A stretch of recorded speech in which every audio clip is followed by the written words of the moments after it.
Hey everyone, I'm back. Sorry, holy shit. I didn't mean for it to be like 6 weeks since I last posted on this channel, but I went to LVFC, and then I had to play Pathologic 3 because that's what Patreon voted for, and that's a time-consuming game, and then suddenly it was a month later, I'm going to FWA, and I just feel like I time-traveled 6 weeks, and it baffles me that it's been that long since I last made a video.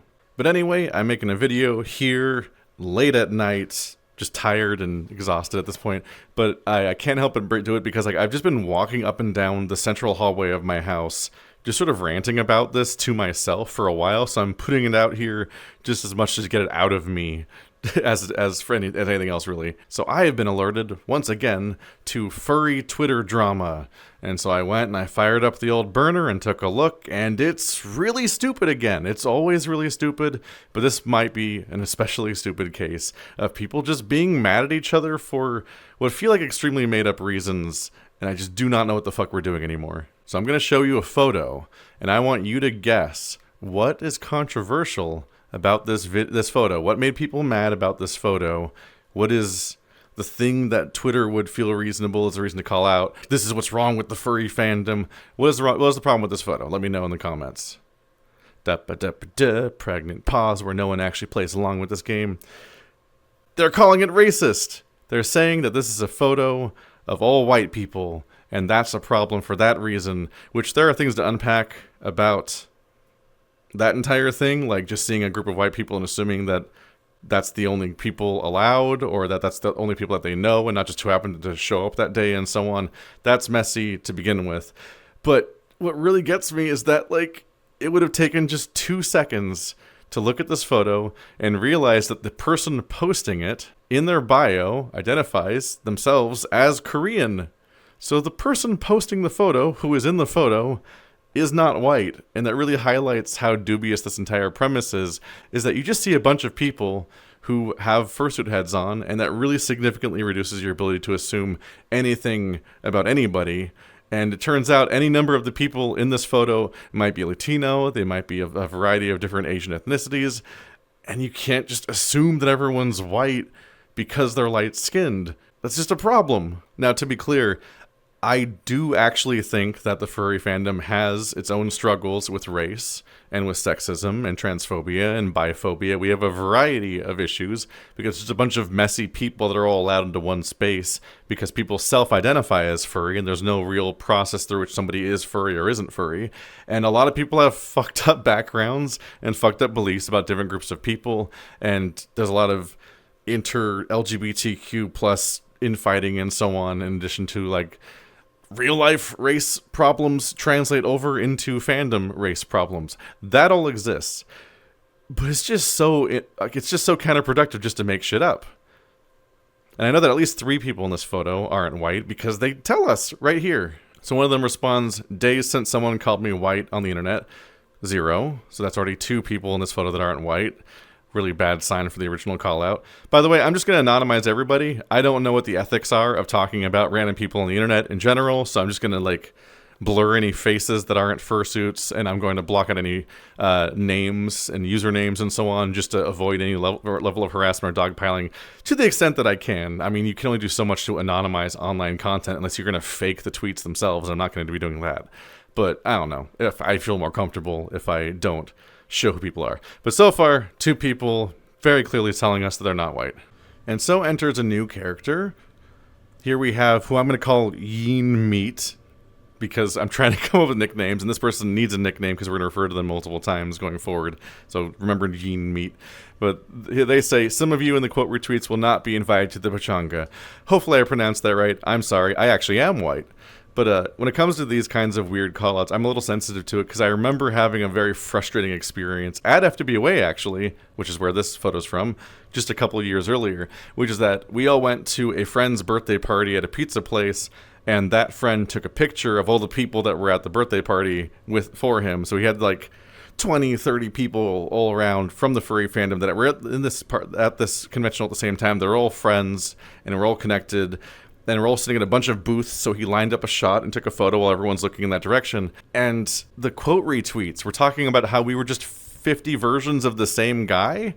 And there was just so much weird things to unpack that were, one, it's weird to just look at a photo of people and just generalize about all of them for any number of reasons. That's just weird, shitty behavior to reduce people to one thing and just assume things about their personality and crush any level of nuance out of them. I just think that we should generally have the approach in life of imagining each other complexly. Try to imagine that everyone in your life is in fact not an NPC, because they're not, and they have complex goals and backgrounds and social and cultural context and shit they're dealing with and thing that they're putting off going to the doctor about. Like in that photo, you had people of multiple different artistic disciplines, multiple different professional backgrounds, multiple different decades of age, and multiple ethnicities throughout the photo. I'm like, how are they all the same person?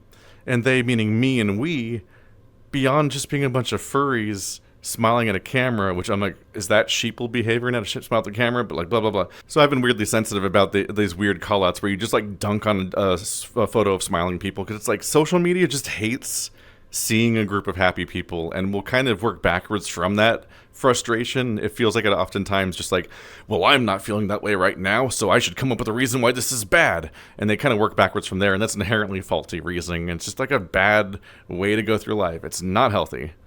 But anyway, getting back to yin meat. Why did I choose that word? I'm just going to keep saying that out loud like it's a normal phrase, and I'm going to be immature about it now, so that's just a problem for me and a problem for you at this point.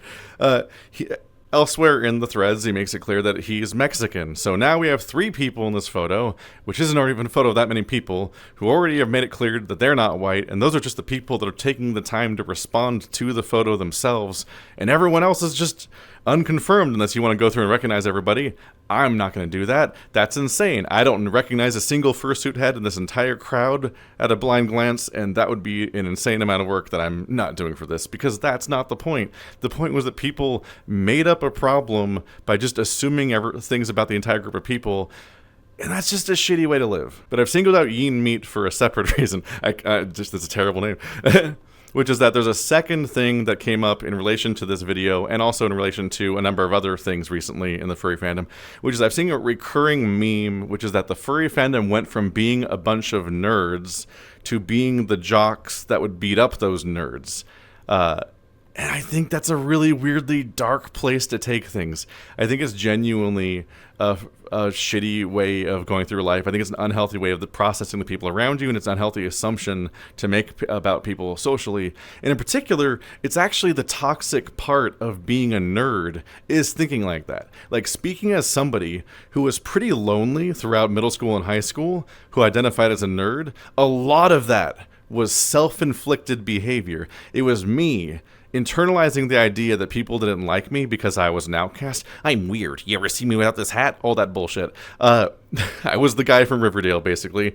And the thing is, if I gave more people a chance and actually risked interacting with more people, I probably would have found, and I'd likely confirmed through life that I would have found, that more of those people were actually chill and fine, and they didn't assume negative things about me, and they didn't inherently resent me, and I actually would have had a much healthier time throughout all of school if I didn't internalize the idea that I'm a nerd, largely from pop culture, honestly, or from some bad experiences in like elementary school. Because yeah, kids are cruel, everyone's maturing, and everyone through that experience sucks.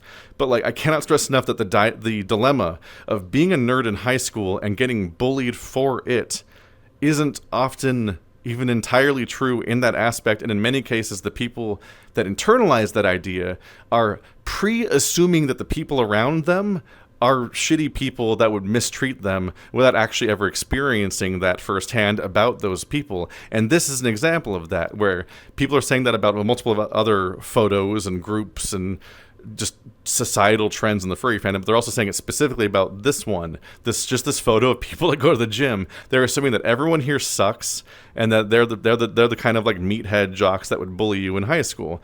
And I'm like, how do you know that? Because like, these are just adults. They're taking charge of their body, and they're choosing to do this thing, and that does not, like, let's go, for additional tangent, I want to touch on a specific phrase I've also heard multiple times, which is that having abs is not a personality. People repeatedly point out, over and over again, that being jacked, and being fit, and having muscles, that's not a personality. but they don't think through what that means, because they think through that their point is to say that being jacked is a replacement for a personality. They're saying that putting yourself in that physical shape is something you only do instead of having a personality. So they're essentially saying, paradoxically, people that say that phrase, that having abs is not a personality, they're calling having abs a personality. Whereas I want to take that phrase and take it literally, which is that having abs is not a personality. Which means that when you have abs, that is not your personality. You have a personality separate from that, which everyone involved that has the abs knows that, because they have other shit going on in their lives. Once again, they have a career, they have relationships with people, they have likes and wants, and that thing that they don't want to go to the doctor about. They have all that shit, and you have to remember that they exist every hour of every day and have things going on outside of the process of getting abs. It's not their personality. It's just such an easy phrase to turn on itself, but they don't seem to consider how kind of dark that statement is, to use it as a dismissal of someone's humanity and to diminish somebody that you've never spoken to. Because yes, I will promise you, there are people who really aren't that deep. There are people who are disappointingly shallow. There are people who are meatheads. There are people who are bigoted. There are people who suck. There are also a million people that genuinely are like multidisciplinary wonderkin. There are people who go to the gym every day, but they also have like 3 different art forms they mastered, and they have a PhD, and they also give to charity, and they have a family and stuff like that. Like, there's actually just people who do it all, and that's just what their life is, and them having abs is not their personality, because they're actually well-rounded, healthy people. And sometimes going to the gym is part of the journey of being a healthy person, both physically and mentally. I am going to the gym. I am not a specimen by any means, but I am in fact specifically going to the gym because I know that it is better for my physical and mental well-being. Not to get jacked necessarily, although who knows, maybe someday I'll be the guy with the weirdly round chest in some video essays in the future, but overall, it's just because some bare minimum level of physical activity is better for my brain and my 30s, which I'm already on the second half of. I turned 36 during the gap between videos. Fuck.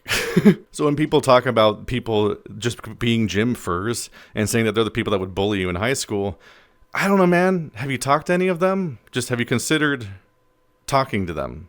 Introducing yourself, try meeting any people. Have you tried going to the gym for a meetup? Because I want to be clear about this. This is just at a furry convention. This is just FWA. Like, I don't know if it was at the hotel gym or if it was at a separate nearby gym, but I can tell from the timing of the photos, and I've found multiple perspectives on different people's accounts, so I can narrow down exactly when the photos were taken, which is actually earlier than when this photo was posted. This session was during May 8th. Which is the middle of Furry Week in Atlanta. That's why all these furries are together. That's why they have their fursuit heads together. And yeah, they just went to the gym because people go to the gym sometimes. And people that go to the gym like to maintain their streak. So when they go on trips, they might find local gyms or the hotel gym, which is why hotels have gyms, to maintain their fitness while they're staying somewhere else. That's one of the amenities available to you as part of paying for a hotel room. And so a lot of people will wake up first thing in the morning and go to the gym together first thing in the morning. And with the additional novelty of it being a furry convention, you'd be like, hey, what if we all put our fursuit heads on and took a picture? All I see there is community. But let's interrogate the idea that these people are bullies and that they're jockey meatheads and not nerds. In order to do that, I'm so sorry, but I'm going to have to cyberstalk Yin Meat. So we're going to scroll through his social media. So I scrolled through the entire media tab of Yin Meat, which is not a healthy or normal thing to do. But guess what I found? So one of the first things I found was a custom Charizard DS, which just seems like pretty nerdy behavior for me. Like, I feel like that's the thing growing up in the 90s that I would have been bullied for having, not that my bullies had. And then further down, we find that he has a motorcycle that has a sticker of Ralsei from Deltarune, a very queer, nerdy, fandom-y, weird little indie game. Like, it's not niche, it's not super, like, secret, like, deep cut or anything. It's a popular video game, but it is a weird little queer indie game that it would be a little weird to put on your big manly motorcycle if you weren't actively used to mixing the weird elements of frivolity and masculinity that come with being a furry when you're a big, jacked wolf creature and so on. And then at the very beginning, way down their socials, I find them in a full-on hazmat suit, and that is because they are a chemist. Like, I don't know if that's a PhD job specifically, but they're a chemist. That's the thing you get bullied for being. They're a chemist with the love for Pokemon and Deltarune, and also they got big muscles, because it turns out that one of the big things you can be super nerdy about and fixate on is physical fitness. You can really obsess over weightlifting as a habit and as a thing that you can optimize and think about and be in sort of community and fandom over. It's weightlifting. It's actually a really nerdy thing with a bunch of details and things that you keep track of. You're talking about your micros and your macros and your creatine and all this other shit, and like your routines and all these numbers you got to keep track of, and figuring out like how your muscles work and all the different muscles you got. Like, it turns out, even though it's associated with footballs and meatheads and stuff in high school, and especially in cartoons and media about high school, being a nerdy weightlifter is actually extremely common, and I don't know anyone in this photo, but I do know several people like the people in this photo, and they're just big old teddy bears that like to play D&D, and they commission furry art all the time, which is the unspoken assumption here that really, where it's like weird to ignore the fact that they're literally furries that get furry art. It's like, people get bullied right now for being furries. It's just such a weird way of describing people. And here I just want to highlight some genuinely unhinged responses / subtweets that I've seen in relation to this. So this blue guy says, "Is it just me, or has the furry fandom gone from being a cool niche thing for weird nerds to a sex club for rich kids? This could be explained by me entering adulthood and going to cons, but I don't know. The vibes are so much different than they were 10 years ago." This is a very difficult comment to take seriously, because when you look at their bio, the person posting this is 24. 10 years ago, they were 14 years old, so I hope it wasn't a sex club for them at the time. That would be a problem. Jesus Christ. Yes, it turns out you've discovered that when you age 10 years, specifically from being a teenager to being an adult, the things around you feel different than they were back then.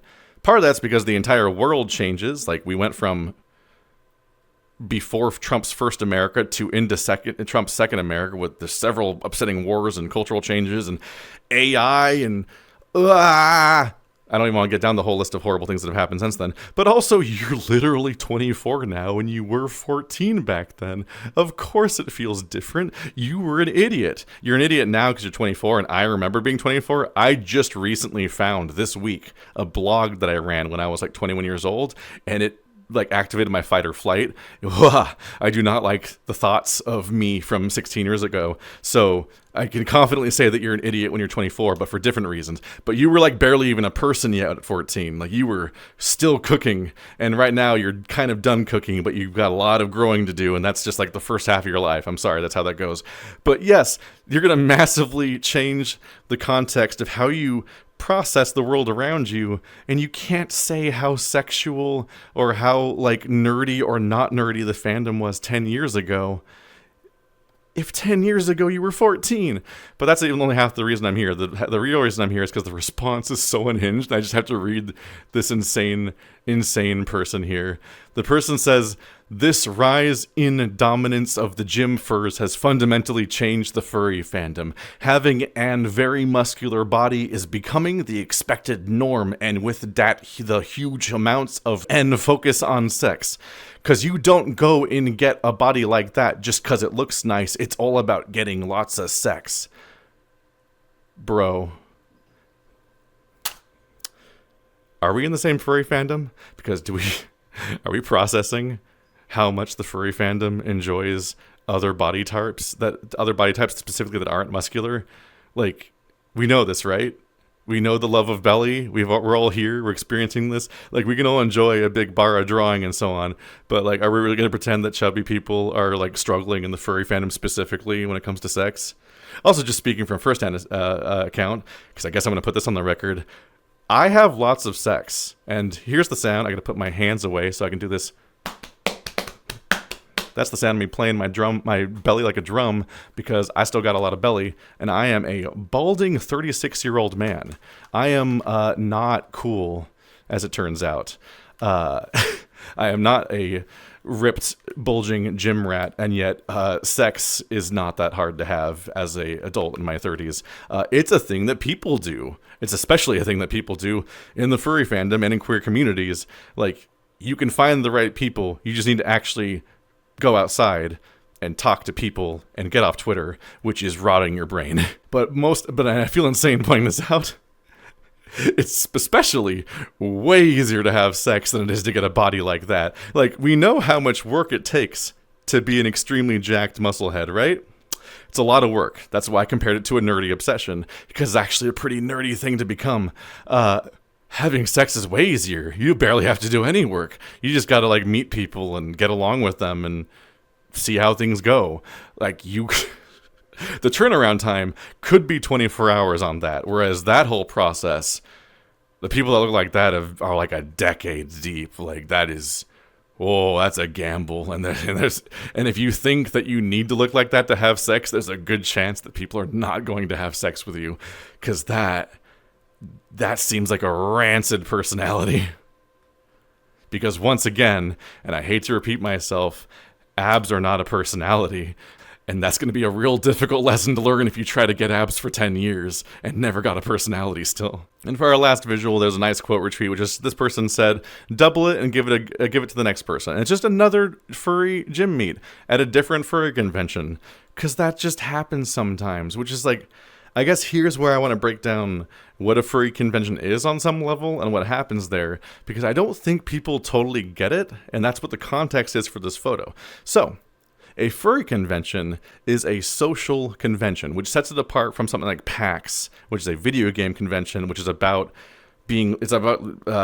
finding about video game new releases, seeing trailers live on a stage, getting to play demos, going to a bunch of panels where game developers and writers talk about their craft, or you get to see meet up with a celebrity voice actor and try to get your nipples signed or whatever. No.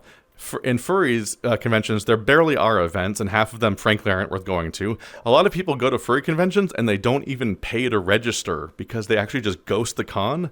They show up at a hotel room, and they just hang out in various hotel rooms, because the hotels are all things you have access to. You just can't do the events when you register if you don't register.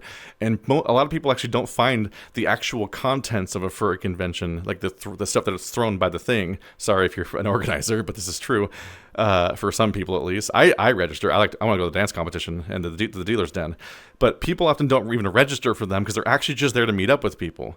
And so you go there because you have stuff in common. And something that's always puzzled me a little bit, but it's especially been really clear to me in recent months about how this works, is that at furry conventions, there's lots of meetups, and they're really low context meetups. So I've always found that strange. Like, there's meetups for being into vor, there's meetups for being into transformation, there's meetups for being into, like, inflatable toys, like the giant inflatable toys that go into, like, a pool and so on. There's meetups for being an otter. That's even weirder, because those last three things were like kind of activities and kind of genres of art to think about. But being an otter is not an activity. It's not even what you are, technically. It's what you've chosen to represent yourself as online. And it's hard to say if that even describes anything about your personality in a specific way. You just are an otter. But I've been on Bark in recent months, and I've been meeting up with local furries, just meeting up with them for lunch here and there, and just sort of meeting a variety of people. And it turns out, if you and another furry agree to meet up somewhere for lunch locally and just have a nice lunch together, it's actually often very easy to have a long conversation with each other and really have a good hangout, even though you just met for the first time. And that's because you're furries, which is actually a lot to have in common with each other. There are several cultural elements of being a furry, and you're likely both queer, and there's just a lot going on where you have a lot in common, and it's just a reason that is, despite how inconfident I've always been about meeting with people and how nervous you might be about meeting with people, that is often enough to make friends with somebody, or at least have a good conversation and feel each other out and see how much you like each other and would want to hang out in the future or other stuff. And so when you have an otter meetup, that's one additional layer of specificity. You get to meet up And on top of being a furry, and at this convention specifically, and probably queer, you're also both otters. So that's fun. That's like 7 things that you have in common or something in the whatever muddy way you want to try to list these things.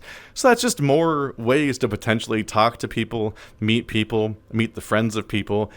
And then you go on and have a different furry convention as a result of that, maybe, because you all go off to this or that hotel room or event, or you hear about stuff that's going on. Going to a meetup that you don't know anyone at very well might lead to you being told about a party that you didn't know was happening, and you get the implicit invitation to go there because they're telling you about that. And then you have a different thing, and you're here to meet people and do that, so that's what the whole thing is. And so that's the weird, vaguest version of this. But there's more specific versions of this. Like you have mahjong parties. I actually went to a party that was all about weight play, which is that's just people that have an interest in heavy people or being the heavy person, essentially. There's people that basically like are sitting on each other or standing on each other or laying across each other and so on, and just kind of experiencing intense weight on themselves from another person, oftentimes in fursuit. And like nothing explicitly sexual was happening over the course of that entire party.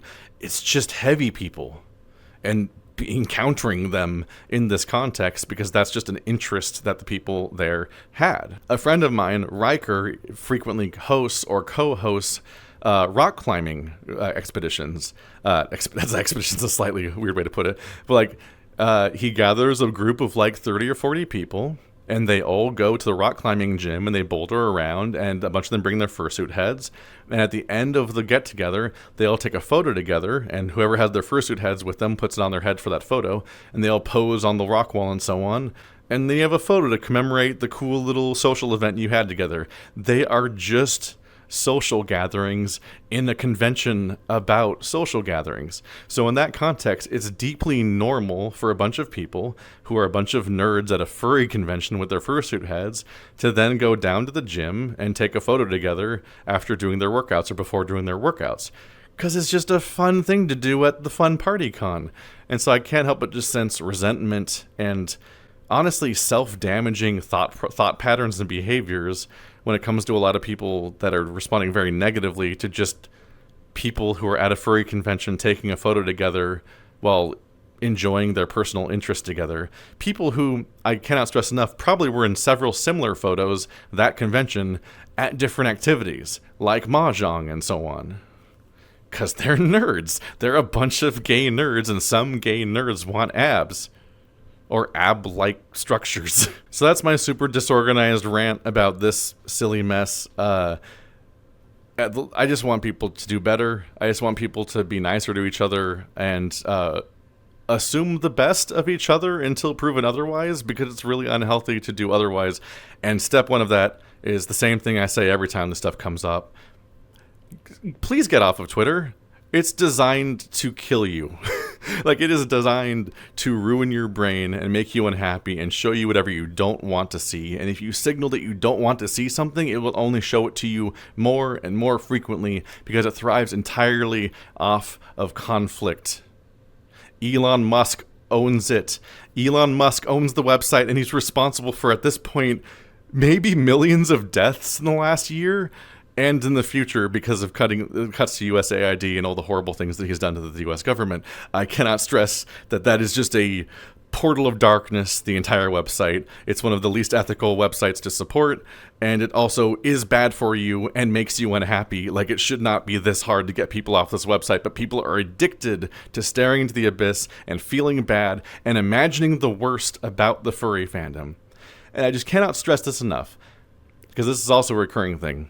People keep looking at Twitter and what they see on Twitter in furry, which once again is a self-curating thing of all the things that you don't like that Twitter then learns to show you all the time. So if you're sick of seeing fursuits and abs, then guess what? They're going to keep doing that to you all the time because that's what the website's designed to do. You're going to see a very specific version of furry, which is what is the stuff that's elevated by social media, the stuff that does well on social media, which is generally pictures that are either pleasing or titillating or angering. That's what the website's designed to do, is just continually serve you images and videos that probably piss you off.